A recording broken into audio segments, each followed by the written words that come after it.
दर्शकों नमस्कार, आदाब, सत श्री अकाल। मैं डॉक्टर एसपी सिंह एकता हेल्थ केयर मोहाली चंडीगढ़ से बोल रहा हूं। देखिए, आज हम बहुत ही इम्पोर्टेंट जो है टॉपिक डिस्कस करेंगे, जिसके बारे में बहुत सारे डॉक्टरों को नहीं पता और पेशेंट्स को तो पता होने का सवाल ही पैदा नहीं होता। देखिए, बीमारियां जो है कितने टाइप की होती हैं। पहले तो हम ये जान लें कि बीमारियां कितने टाइप की हैं, कितनी उनकी जो किस्में हैं बीमारियों की। देखिए, ये मैंने लिखा है यहाँ कि बीमारियां इन्फेक्शस होती हैं, इन्फेक्शन के कारण बीमारी होती है, डेफिशिएंसी के कारण होती है, जैसे कैल्शियम की डेफिशिएंसी हो गई, पोटाशियम की डेफिशिएंसी हो गई या प्रोटीन की डेफिशिएंसी हो गई। तो मतलब दूसरी ये कैटेगरी है। तीसरी है हेरिडिटरी डिजीजेस, के कोई चीज, कोई बीमारी जो हमें विरसे में आई है, विरसे में मिली है, कि पेरेंट्स में जैसे कोई बीमारी थी और वो बच्चे में आ गई, उसके लिए diseases due to bad inheritance. अच्छा, चौथा है इसमें फिजियोलॉजिकल डिजीजेस। अच्छा, पांचवी जो कैटेगरी है वो है जिसके बारे में आज हम डिस्कस करने वाले हैं, और वो किताबों में नहीं मेंशन्ड, बहुत कम किताबों में मेंशन्ड है, और मैंने नेट पे भी देखा, नेट पे भी वो अलग से हो सकता है मेंशन कहीं की हो, लेकिन इस कैटेगरी में नहीं है, यानी टाइप्स में उसने मेंशन नहीं किया। तो ये है साइकोसोमैटिक डिजीजेस। ये जो बहुत इंपॉर्टेंट जो डिजीज कैटेगरी है वो है साइकोसोमैटिक। साइकोसोमैटिक, अगर आप इसको देखें वर्ड को ध्यान से, तो साइको मीन्स के something concerned with your mind, with your psyche, और somatic means something concerned with your self, कि बॉडी सेल्स के साथ ताल्लुक रखने वाली डिजीज को बोलते हैं सोमैटिक डिजीज, और जो हमारे माइंड के साथ जो चीज ताल्लुक रखती है, बीमारी ताल्लुक रखती है, उसको बोलते हैं साइकेट्रिक डिजीज, साइकोटिक डिजीज। तो ये दोनों को मिला के अगर हम देखें तो साइकोसोमैटिक हो गया।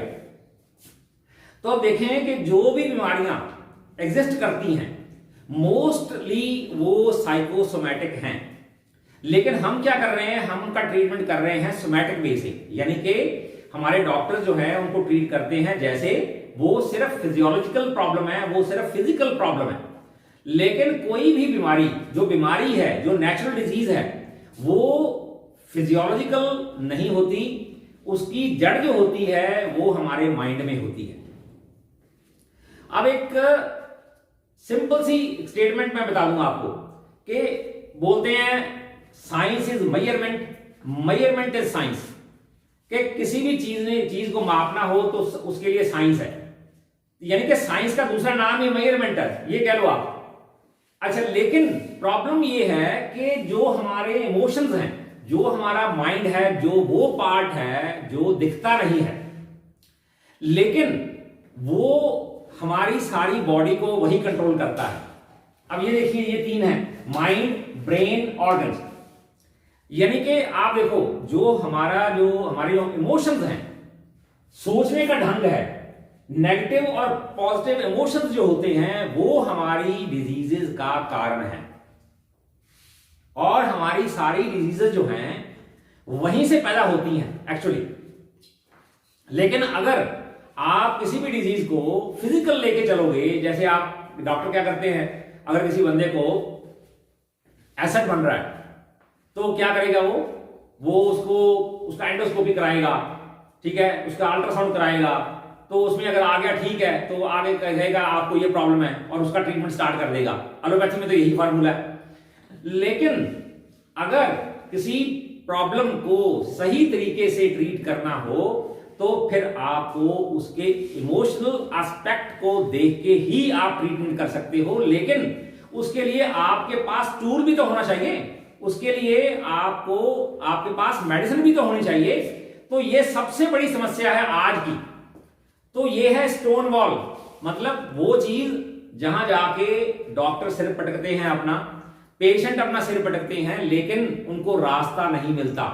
तो आज मैं इसी के बारे में डिस्कस करूंगा। देखिए कैसे, कि देखो हम क्या फील करते हैं, या तो नेगेटिव इमोशंस या पॉजिटिव इमोशंस, और पर्टिकुलरली जो इमोशंस हैं आप उनको मेजर नहीं कर सकते।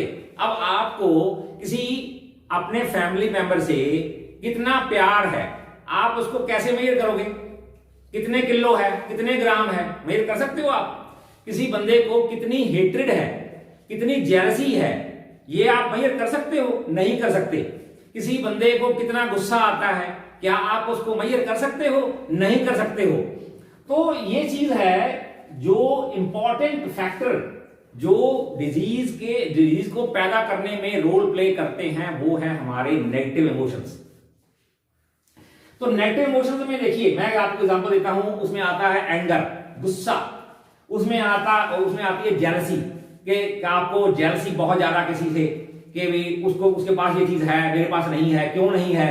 अच्छा, और फियर, कोई ऐसा फियर जो आपके माइंड में बैठ गया, या गिल्टी फीलिंग्स, ठीक है, मैंने कोई काम गलत कर दिया तो वो मेरे से अब ठीक नहीं होगा, या मेरे से क्यों गलत हो गया, वो बस वो चीज को लेके उसको लेके सोचते रहना। अच्छा, और क्या है कि नफरत करना, हेट्रेड, कि अननेसेसरी हेट्रेड, किसी बंदे से आपको हेट्रेड है, बस आपको अच्छा नहीं लगता वो, तो अब वो अच्छा नहीं लगता, ये उसकी प्रॉब्लम नहीं है, आपकी प्रॉब्लम है। उसको तो कुछ नहीं होगा, लेकिन आपको जरूर कुछ ना कुछ होगा। तो मैं आज यही एक्सप्लेन करूंगा कैसे बीमारियां होती हैं। अच्छा, आगे है कि आपको कॉन्फिडेंस नहीं है, आप किसी बंदे से बात नहीं कर सकते, आप कोई काम करना है तो आपको लगता है ये काम होगा ही नहीं, ठीक है ना, नेगेटिविटी है हमेशा। अच्छा, आगे है कि कोई हमेशा डोमिनेट करने की चाह, कि मैं घर में डोमिनेट करूं, मैं ऑफिस में डोमिनेट करूं, मेरे को मेरी बात को काटे ना। अब ये भी तो नेगेटिव चीज है कि अगर देखो, अगर हमें समाज में जो है काम करना है, घर में रहना है, तो हमें डेफिनेटली ऐसे लोगों को भी फेस करना पड़ेगा जो हमारी बात को काटेंगे, या वो अपनी सजेशन देंगे। तो अगर हम उसको पॉजिटिवली उनकी सजेशंस को नहीं लेंगे तो क्या होगा कि फिर डिस्प्यूट खड़ा होगा, और डिस्प्यूट खड़ा होगा तो फिर डेफिनेटली यू विल बिकम सिक, आप बीमार पड़ोगे। अच्छा, और सबसे बड़ा फैक्टर है स्ट्रेस। स्ट्रेस क्या है? स्ट्रेस मैंने आगे भी एक्सप्लेन किया है कि स्ट्रेस है कि जब कोई आदमी जो है डिमांड को मीट विद नहीं कर पाता, कि कोई भी डिमांड यानी कि ऑफिस में अगर काम की डिमांड है, वो काम को आप मीट विद नहीं कर पाते, और घर में अगर आपको कोई काम करना है, या भी आपकी मिसेस बोलती है कि ये चीज लेके आनी है, या बच्चे बोलते हैं ये चीज मेरे को चाहिए, और आपके पास पैसा नहीं है, तो आप उस डिमांड को मीट विद नहीं कर पाओगे तो स्ट्रेस पड़ेगा। तो इसलिए किसी भी, अगर आप जो रोजमर्रा की जो लाइफ है उसमें आप अगर डिमांड को मीट विद नहीं कर पाते तो आप स्ट्रेस्ड हो जाते हो, स्ट्रेस पड़ जाती है, वो स्ट्रेस भी जो है बीमारियों का कारण जो है बन जाती है। तो इसके लिए जो मतलब मैंने आपको बता दिया, ये हैं जो नेगेटिव इमोशंस हैं जो हमारे जो है बीमारियों का कारण है। हाँ, तो अब आते हैं कि कौन सा इमोशन जो है वो कौन सी बीमारी को पैदा करता है। आज मोटा मोटा यही डिस्कस करेंगे हम। तो ये देखिए, ये चार्ट है, ये मैंने नेट से निकाला है, ये मेरा अपना जो सेल्फ मेड नहीं है। आप जाके नेट पे देख लेना आप कि कौन सा इमोशन जो है वो कौन सी बीमारी पैदा करता है। ये इसमें मतलब थोड़ा ग्रॉस सा दिया हुआ है, लेकिन आप देख लेना, मैंने तो प्रैक्टिकली देखा है। कि प्रैक्टिकली क्या देखा मैंने कि कोई बंदा जो है बहुत लंबी बात करता है, बहुत टॉकटिव है वो, यानी कि अगर उसने थोड़ी सी बात करनी हो तो वो उस बात को खींचेगा, लंबा करेगा, यानी कि आप सुनते सुनते उस बात को बोर हो जाओगे, जबकि मैटर सिर्फ इतना ही है, लेकिन वो क्या करेगा, उसको लंबा करता जाएगा। और आपने थोड़ी सी बात करी तो वो पूरा टॉपिक डिस्कस करेगा, चाहे उसको उसके बारे में नॉलेज हो या ना हो। तो क्या है कि टॉकटिवनेस जो है ये एक मेंटल सिम्टम है, ये माइंड का सिम्टम है, ज्यादा टॉकटिव होना। तो टॉकटिवनेस जो है ये भी जो है बीमारियों का कारण बन जाती है, यानी ये है माइंड का सिम्टम, लेकिन ये फिजिकल बॉडी पे रिप्रेजेंट करती है। और जेलसी से क्या होता है, जेलसी से मैंने अक्सर देखा है, अगर जेलसी हो तो बंदे को स्किन प्रॉब्लम हो सकती है। और अगर बंदे को बंदे को गुस्सा बहुत आता है, anger, anxiety, stress, fear, guilty feelings, अगर ये सारा कुछ है तो उसका हार्ट जो है अफेक्ट हो जाएगा, हार्ट के अंदर स्वेलिंग आ जाएगी, इन्फ्लेमेशन हो जाएगी। तो अगर आप किसी भी डिजीज को, जैसे आप अक्सर मेरे पास पेशेंट्स आते हैं जो एसिड रिफ्लक्स के पेशेंट्स हैं, कि जिनको GERD हो गई है, तो वो क्या करते हैं, सालों तक वो इंग्लिश मेडिसिन लेके उसको ट्राई करते रहते हैं, और यहाँ फिर क्या करेंगे, कोई किसी होम्योपैथ डॉक्टर के पास जाएंगे तो वो तुक्का मारेगा, ऐसे ही मेडिसिन पकड़ा देगा कि ये मेडिसिन ले लो उससे ठीक हो जाएगा, लेकिन वो ठीक नहीं होता पेशेंट। क्यों ठीक नहीं होता? क्योंकि उसके लिए अगर आप सही मेडिसिन सिलेक्ट नहीं करोगे तो वो पेशेंट ठीक नहीं होगा, क्योंकि सुपरफिशियल मेडिसिन देने से वो ठीक होगा नहीं। अगर पैचअप थोड़ा बहुत होगा 2-4 महीनों के लिए, लेकिन फिर वो कंडीशन वहीं की वहीं आ जाएगी।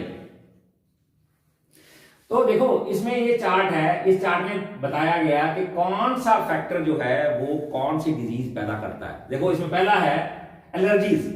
एलर्जीज जो होती हैं वो क्यों होती हैं? वो होती हैं फॉल्स ईगो के।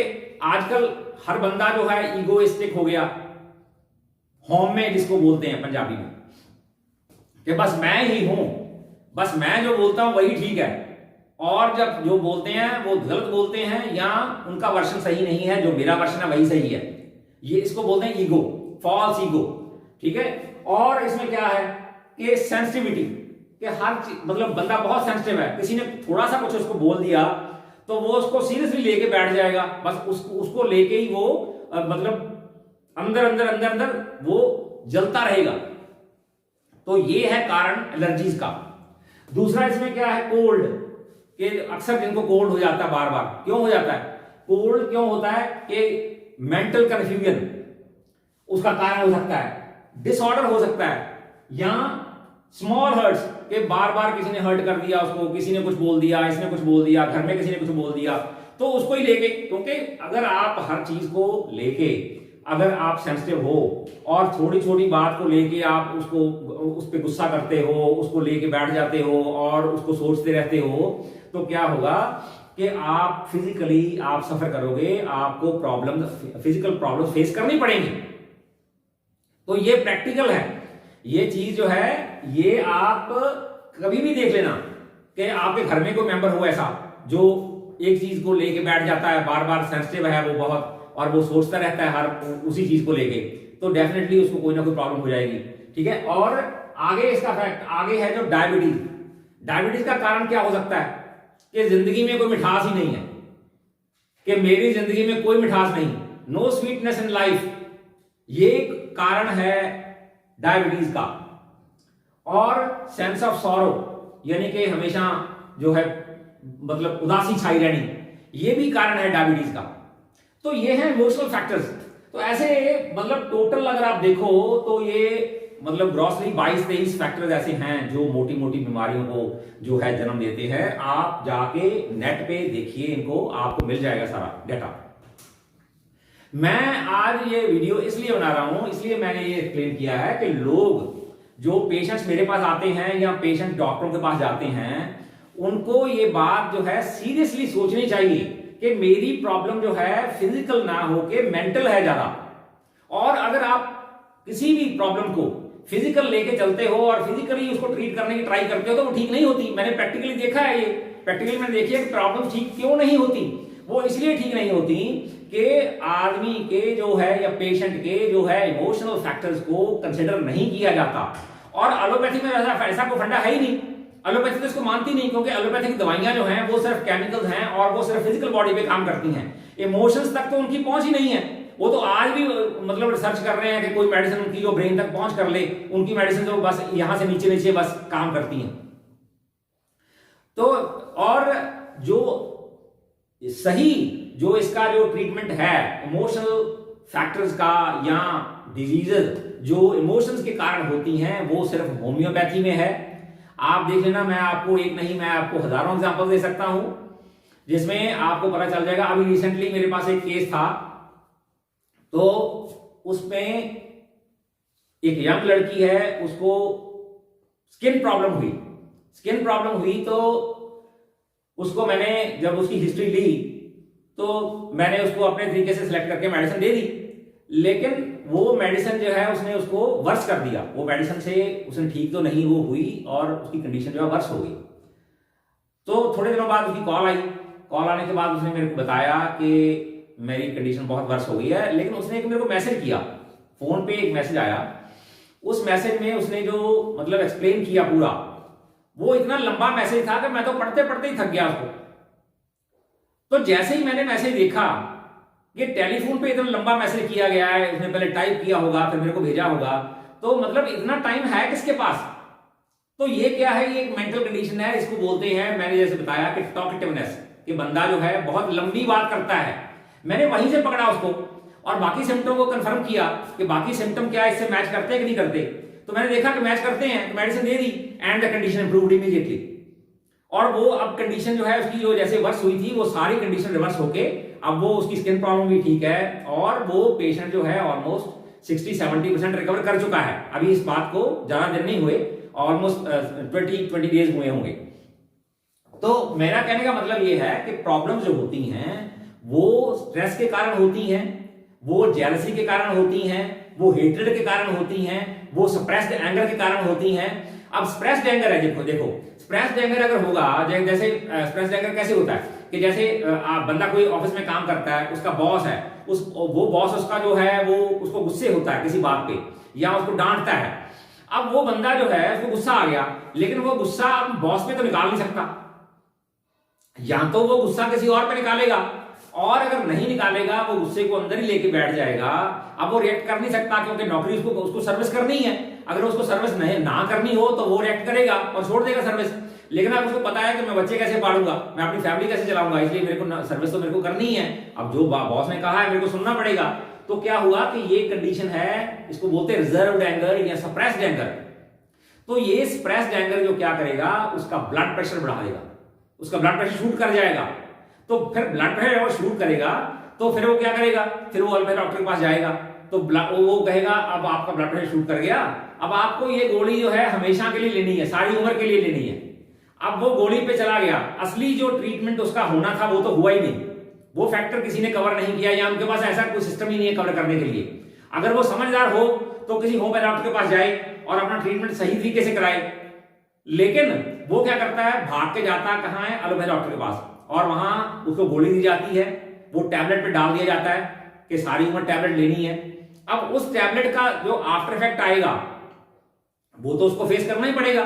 कल को उसका जो है जैसे जैसे उम्र बढ़ेगी, अगर वो 15-20 साल उसको लेता रहा तो उसका प्रोस्टेटिक ग्लैंड अपसेट हो जाएगा और उसके किडनीज जो हैं वो फेलियर की तरफ चले जाएंगे।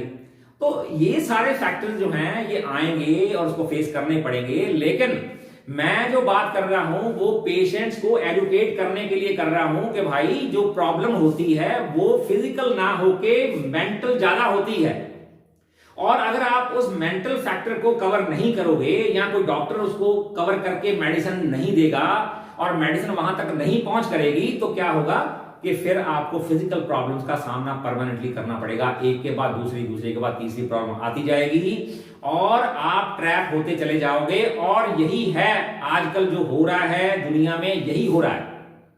अगर पेशेंट इस बात को समझ ले कि भाई मेरे को ट्रैप नहीं होना, मेरे को सही डॉक्टर के पास जाना है। प्रॉब्लम ये है कि डॉक्टर, अब सही डॉक्टर बहुत कम है दुनिया में। ये भी एक बहुत बड़ा जो फैक्टर है जो बीमारियों को बढ़ाने में हेल्प कर रहा है। तो बड़े बड़े हॉस्पिटल बन गए, लेकिन हॉस्पिटल बनने से या डिग्री बड़ी होने से कुछ नहीं होता जब तक उस डॉक्टर के पास आपको ठीक करने का सही टूल नहीं है। तो अगर उसके पास टूल है भी और वो उसको इस्तेमाल करना नहीं जानता तो भी उसका क्या फायदा। तो यही कुछ हो रहा है भाई आजकल पेशेंट के साथ, यही कुछ हो रहा है। हर बंदा जो है वो बिजनेसमैन बन गया और उसको इस बात से कुछ लेना देना नहीं है कि पेशेंट ठीक होता है नहीं होता है, बस उसको तो पैसों के साथ मतलब है। तो मैं ये जो वीडियो मैंने बनाई है ये मैंने पेशेंट्स को एडुकेट करने के लिए बनाई है कि अगर किसी बंदे को एसिड रिफ्लक्स है, उसका ब्लड प्रेशर हाई है, उसको कोई ट्यूमर डेवलप हो गया है, उसको कोल्ड बार बार होता है, उसको साइनोसाइटिस है, तो ये सारी प्रॉब्लम जो हैं इनकी जड़ जो है वो आपके इमोशंस में है, आपके माइंड में है। उसको कवर करके मेडिसिन अगर दी जाएगी तभी पेशेंट जो है ठीक हो पाएगा, नहीं तो पेशेंट सारी उम्र सफर करता रहेगा और प्रॉब्लम रिवर्स नहीं होगी।